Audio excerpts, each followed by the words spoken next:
శ్రీకృష్ణ పరబ్రహ్మణే నమః.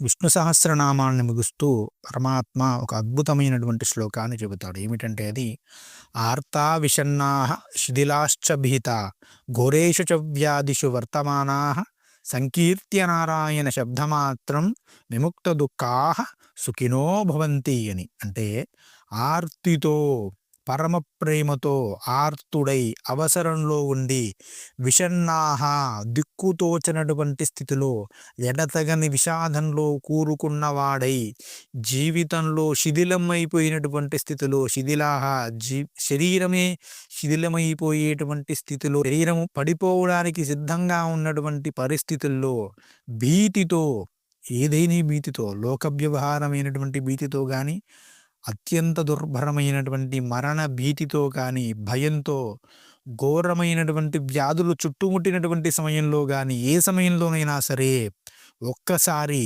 నారాయణ అని త్రికరణ శుద్ధిగా నన్ను పిలిస్తే విముక్త దుఃఖాః సుఖినో భవంతి, వాడి యొక్క సమస్తమైన దుఃఖములను కూడా తీసివేస్తాను, విముక్తుణ్ణి చేసి సుఖినో భవంతి ఎప్పటికీ వాడు శాశ్వత సుఖమును పొందేలాగా చేస్తాను, అలా చేసేటువంటి బాధ్యత నాది అని ప్రమాణం చేసినాడు శ్రీకృష్ణ పరమాత్మ విష్ణు సహస్రనామాన్ని పూర్తి చేస్తూ. విష్ణు సహస్రనామము వేద ఉపనిషత్ పురాణ సారం, అది మహామహిమాన్వితమైనటువంటి గ్రంథం. అందులో ఉన్నదే దశావతారముల యొక్క లీలలు, శక్తి, వేదముల యొక్క మహామంత్ర శక్తి ఆ విష్ణు సహస్రనామంలో ఇమిడ్చినాడు ఆ భీష్ముల వారితో చెప్పించింది శ్రీకృష్ణ పరమాత్మయే కదా. నారాయణ అన్న నామముకు ఉన్నటువంటి శక్తి అది శ్రీకృష్ణ భగవానుడు చెప్పినాడు. మనకు భాగవతంలోనే ఉంటుంది కదా అజామిలోపాఖ్యానము. 16 సంవత్సరముల వయసులో చూడకూడనటువంటి ఒక సన్నివేశమును చూసి ధర్మభ్రష్టుడు అయినటువంటి ఆ బ్రాహ్మణుడు 88వ సంవత్సరంలో ప్రాణములు పోతున్నప్పుడు ఆర్తితో తన పిల్లవాడికి నారాయణ అని పేరు పెట్టుకొని నారాయణ నారాయణ నారాయణ అని పరమ ప్రేమతో పిలిస్తే విష్ణుదూతలు వచ్చి వైకుంఠానికి తీసుకుని వెళ్ళారు. అది నారాయణ నామం యొక్క మహిమ. ఎవ్వనిచే జనించు జగమెవ్వని లోపల నుండు లీనమయ్యని గజేంద్రుడు ఆర్తితో పిలిస్తే చేతుల్లో లక్ష్మీదేవి కొంగు ఉందని కూడా చూసుకోకుండా, శంఖచక్రాలను ధరించకుండా, గరుడుని ఎక్కకుండా పరిగెత్తుకుంటూ వచ్చి మరీ కాపాడాడు కదండి నారాయణ అని పిలిస్తేనే. అది నారాయణ నామం యొక్క మహిమ. నారాయణ అని పిలిస్తే పరిగెత్తుకుంటూ వస్తాడు స్వామి. నరనారాయణులే కదా శ్రీకృష్ణ అర్జునులు. అసలు నరుడు నారాయణుడు అంటే ఏమిటి?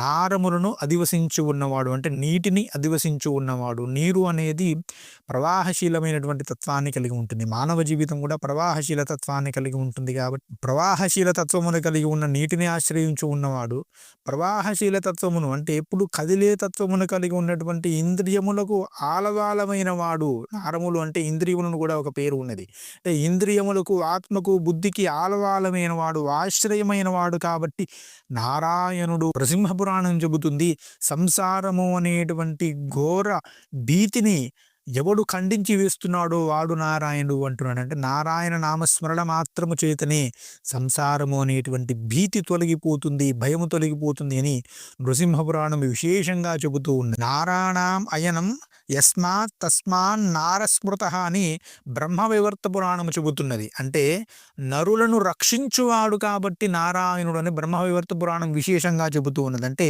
నరులకు ఏ కష్టం వచ్చినా కూడా రక్షించేవాడెవడు? నారాయణుడు మాత్రమే. ఆపో నారాయణ స్థితః, సమస్తమైనటువంటి జలములు కూడా నారాయణుని యందు ఉన్నవి. మహాప్రళయ కాలంలో మర్రాకు మీద పసి బాలుడిలాగా మార్కండేయుడికి దర్శనమిచ్చినది ఎవరు? ఆ నారాయణుడే కదా. ఆ నారాయణుడిలోనే సమస్తమైనటువంటి లోకములను దర్శించినాడు మార్కండేయుడు, దర్శింపజేసినాడు ఆ యొక్క నారాయణుడే. కాబట్టి నారాయణుడు సర్వము కూడా నిండి ఉన్నవాడు. నారాయణ నామం అత్యంత విశిష్టమైనది. సృష్టి మొత్తానికి ఆశ్రయం ఏది? సృష్టి ఎక్కడి నుంచి వచ్చిందో, ఎక్కడి నుంచి వెళ్తుందో అది నారము. దానికి అయనము అయినవాడు అంటే దానిని సరైన దారిలో నడిపేవాడు నారాయణుడు. కాబట్టి నారాయణుణ్ణి పట్టుకుంటే సృష్టిలో ఏది కావాలన్నా కూడా ఇస్తాడు. సృష్టియే లేనటువంటి స్థితిని అంటే పరమోత్తమమైనటువంటి మోక్ష స్థితిని కూడా ఇస్తాడు నారాయణుడు. తమిద్ గర్భం ప్రథమం తతో ఆపో మతో దేవా అని ఋగ్వేదం కూడా నారాయణ నామాన్ని అత్యంత విశిష్టంగా చెప్పినది. ఋగ్వేదము, యజుర్వేదము వేద ప్రతిపాదితమైనటువంటి నామము నారాయణ నామము. నారాయణ నామము యొక్క విశిష్టతను చెప్పాలి అంటే ఎవరి వల్ల అవుతుందండి? సాక్షాత్తుగా మోక్ష విద్య అయినటువంటి అష్టాక్షరి మహామంత్రంలో ఉన్నదేమిటి? నారాయణ నామమే గదా! ఆ అష్టాక్షరి మహామంత్రమును పట్టుకున్నవాడు ఇక వైకుంఠమునే చేరుతాడు. వైకుంఠము అంటే కుంటనము లేనటువంటి స్థితి. కుంటనము లేనటువంటి స్థితినే వైకుంఠము అంటాడు. ఏ కుంటనము లేదు. ఇంద్రియ కుంటనము, మనసు కుంటనము, బుద్ధి కుంటనము లేనటువంటి స్థితిని వైకుంఠము అంటారు. వైకుంఠానికి చేరాలంటే నారాయణుడిని పట్టుకోవాలి. వైకుంఠంలో ఎవడుంటాడు? నారాయణుడే ఉంటాడు.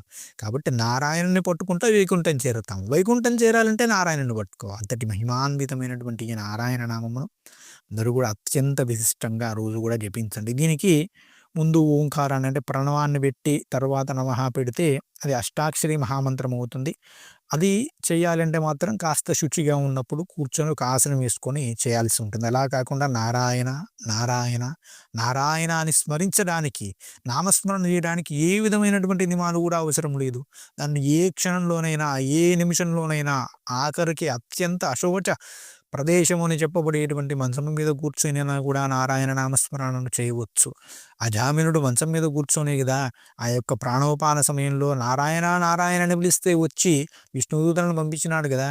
కాబట్టి నారాయణ నారాయణ నారాయణ అనేటువంటి నామాన్ని ఎప్పుడు కూడా చక్కగా జపించవచ్చు. ఇంతటి మహిమాన్వితమైనటువంటి ఆ నారాయణ నామాన్ని అందరూ కూడా జపించండి. నారాయణ నామస్మరణతో లభించనిదంటూ ఏమీ లేదు. సమస్తము ఎవడి దగ్గర ఉన్నదో వాడు మనకి ఏది ఇవ్వాలో అది ఇస్తాడు. కాబట్టి వాడిని పట్టుకుంటే మనకి ఏది కావాలో అది వస్తుంది. ఏది దక్కాలో అది అప్పుడు వచ్చి తీరుతుంది. కాబట్టి ఆ మహిమాన్వితమైన నారాయణ నామస్మరణ అందరూ చేయండి.